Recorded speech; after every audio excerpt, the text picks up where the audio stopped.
Hair straightener দিয়ে কিভাবে hair curl করা যায় সেই ভিডিওটা আজকে শেয়ার করব।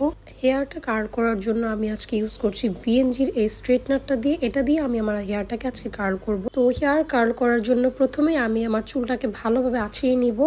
এরপর আমি একটা হিট প্রোটেক্টর ইউজ করব।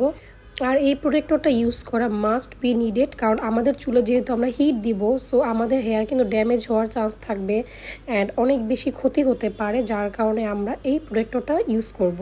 প্রোটেক্টরটা ইউজ করা হয়ে গেলে চুলটাকে ভালোভাবে আবার আঁচড়িয়ে নেব অ্যান্ড আমি সামনের চুলগুলো নিয়ে একটা সেকশন করে নিলাম। সো এটাকে দেখো কিভাবে আমি আমার মেশিনটাকে ঘুরিয়ে নিচ্ছি, সেমভাবে করবা তোমরাও।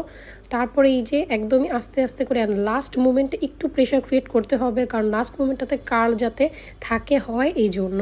তো একটু প্রেশার ক্রিয়েট করে বেশ কিছুক্ষণ রাখতে হবে, 10 সেকেন্ডের মতো। দেন আস্তে আস্তে করে ছেড়ে দেবো। তো এইভাবে যে কার্ল হয়ে যাবে। তো যাই হোক, আমি এটা উল্টা করে ফেলেছিলাম।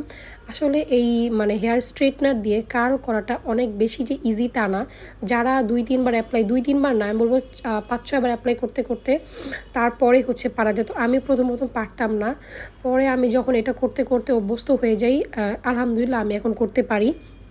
তারপর আমি সেমভাবে এই পাশে আরেকটা করে নিচ্ছিলাম। অ্যান্ড সেই দিন আমার মাথায় এতটা বেশি ব্যথা করছিল, ভিডিওটা আমার হুট করেই করা, জাস্ট যেহেতু আমি রেডি হয়েছি, একটু মেকআপ ভিডিও করেছি, তো ভাবলাম যে আমি এই ভিডিওটা করি। কারণ আমি যখন ঈদের সময় আমার চুলটাকে কার্ল করি অ্যান্ড ওই ভিডিওটা দেখে অনেকেই ইনবক্স করে, অনেকেই কমেন্ট করে যে আপু কীভাবে হেয়ার কার্ল করেছো, তার একটা টিউটোরিয়াল দাও।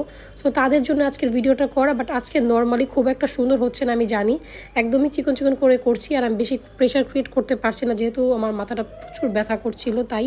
সো তোমাদের জন্য আমি আরও একটা ভিডিও দিব, খুব সুন্দর করে কার্ল করে দেখাবো। সো আজকে যতটুকু সম্ভব আমি দেখিয়েছি এই ভিডিওতে, এটা তোমরা শিখতে থাকো এতদিনে। যাই হোক, আমি আজকে সবগুলো চুল করব না, অল্প একটু চুল করছি, পিছনের সব চুল করব না। আর এমনিতেও আমার হেয়ার অনেক বেশি পাতলা, তো আমি এতটুকুই করলাম। পিছনে কিন্তু আরও চুল আছে, ওগুলো আমি আর করি নাই। তারপরে সবগুলো চুল আমি একসাথে মিশিয়ে এরকম করে যার যার ইচ্ছা, অনেকে চাইলে সিঙ্গেল রাখতে পারো অ্যান্ড অনেকেই যে আমার মতো এরকম মিশিয়ে ফেলতে পারো। সো আমার ইচ্ছা মতো আমি যেদিন যেরকম ভালো লাগে এরকম করি। অ্যান্ড এই যে কার্লটা কিন্তু বেশিক্ষণ থাকবে না, এই কারণে আমরা একটা এখানে হেয়ার স্প্রে অ্যাপ্লাই করব। হেয়ার স্প্রেটা দিলে হবে কি, চুলটা একটু হার্ড থাকবে, ভালো থাকবে অ্যান্ড অনেক বেশি লং লাস্টিং থাকবে আমাদের কার্লটা। সো আজকের ভিডিওটা এই পর্যন্ত।